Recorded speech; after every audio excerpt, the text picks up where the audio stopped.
Spider-Man may be one of the most beloved heroes in the Marvel Universe, but many fans may not be aware of some of his lesser-known romantic interests. While his relationships with Mary Jane Watson, Gwen Stacy, and Black Cat are all pretty well documented, there are several other love interests that have captured the wall crawler's heart over the years, and who have themselves sought to capture his. Welcome back, Nerd Squad, it's me, Amanda, and this is the top 10 secret Spider-Man romances you never knew about. See if you can guess our number 1 spot in the comments below. Number 10. Liz Allan. Have you ever been in that kind of friend group where just like everyone dates everyone? I know I have, and so has Peter Parker apparently. Liz Allan is more famously known as the romantic partner and later wife of Harry Osborn, Peter Parker's best friend and also the son of the villain Green Goblin, aka Norman Osborn. Liz also at one point dated another of Peter's good friends who used to pick on Peter actually in the past, Flash Thompson. But Liz and Peter have never dated. Peter at one point tutored Liz, and she did for a while have a crush on him. When she was dating Flash, Pete was actually dating Betty. Seriously, everyone had some kind of romantic connection to everyone in this friend group. And friends, before we move on to our next spot on this list, if you love what we do here at Top 10 Nerd, be sure to show us you love us by clicking that like button. Number 9. Kitty Pryde. In the Ultimate Universe of Earth 1610, a young Kitty and Peter had a budding romance that many were fans of. The two got together after ending relationships with their partners, Kitty breaking up with Iceman and Peter breaking up with Mary Jane. Most of their time together was spent taking down criminals, and as such, Kitty was forced to wear a masked costume to prevent anyone from piecing together Spider-Man's secret identity. These two were super cute together, as both of them are kind of awkward teens, but also both are endearing and sweet. Like with most of Peter's relationships, his need to protect his secret identity ended up being the nail in the coffin for him and Kitty. This also meant that the two had to keep their romantic relationship secret, lest people somehow use that to figure out that Kitty and Peter were the pair of masked vigilantes running around New York fighting crime together. Though in the end, it was Peter getting back with his often more well-known partner, Mary Jane, that really ended their relationship here. Even after Peter seemingly dies in the Ultimate Universe though, it was revealed that Kitty Pryde never really stopped having feelings for Peter, even thinking on what their life would have been like into the future had they stayed together. Number 8. Silk. Sometimes I wish I could say that I didn't know about this one, but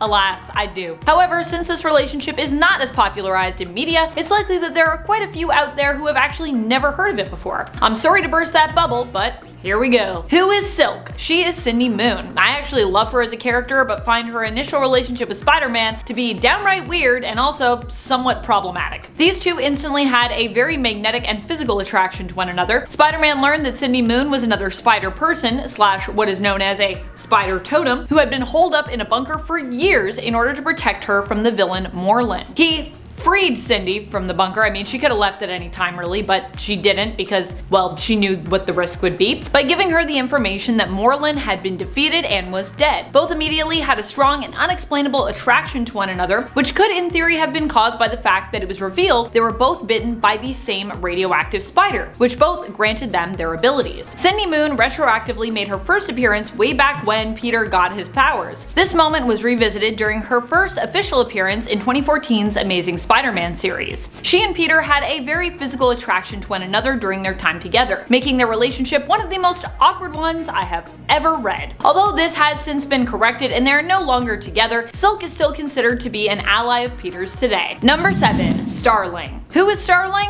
Well, she's actually the unknown daughter of Adrian Toomes, the villain known as the Vulture. Her father was Frankie Toomes, who ended up abandoning her and her mom. Frankie, of course, is the son of Adrian, but when he stepped out, her grandfather, the Vulture, stepped up and helped to provide for Tiana, who would go on to become the vigilante known as Starling, and her mom, Lenora. Tiana made her first appearance in Miles Morales' Spider-Man issue number 5 in 2019. She has appeared a few times since then and is known for being one of Miles' main love interests. When most people think of Miles Morales in love, they think of his multiversal relationship with Spider-Gwen, or Ghost Spider as she's known now, the alternate Gwen Stacy from another reality. But during his time on Earth 616, he does eventually end up finding someone he likes from his new home reality as well. And of course, that someone is Tiana. Number 6. Betty Brant. Betty Brant was the secretary of J. Jonah Jameson, and she met Peter through their jobs at the Daily Bugle. After Peter saves Betty's life while disguised as Spider-Man, he realizes he has feelings for her. They dated but broke up because Betty suspected Peter had feelings for a classmate. This ended up being a misunderstanding in the end, but it still caused the pair to go their separate ways. However, Betty remained close friends with Peter, eventually marrying his coworker, Ned Spider-Man leads. Despite no longer being together, Betty has always considered Peter to be one of her best and most reliable friends, often turning to him for life advice and reaching out when she is in need of support. Number 5. Carlie Cooper.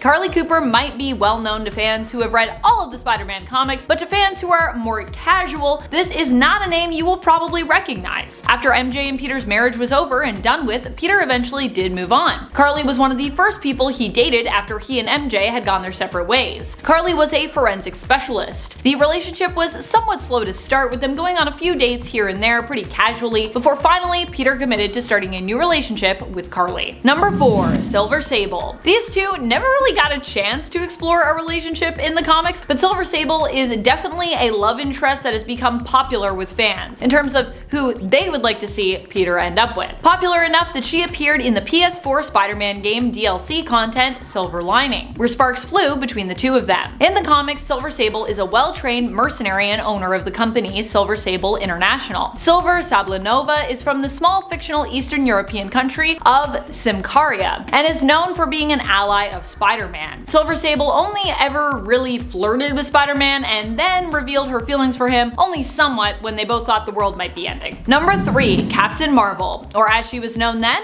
Miss Marvel. That's right, we're talking about Carol Danvers. Peter was revealed to have had somewhat of a crush on Carol and, in the end, asked her out on a date, somewhat kinda unintentionally, in the classic awkward Peter Parker fashion. The date started out super awkward, but by the end I would say was pretty successful, with both of the heroes revealing that they had been putting on appearances in an attempt to kinda impress one another, and finally just relaxing, letting down their guards, and revealing their true selves. These two might seem weird together on paper, but I actually think they could make for a pretty cute couple, as long as they were both willing to share their most authentic self with one another. Because I mean really, that's the only thing that messed up their date. They actually have a lot in common, I think. Number 2. Mockingbird. Pretty weird to think that Hawkeye's wife once dated Spider-Man, but yeah, that's true. Also, I almost just called him Hawkeye.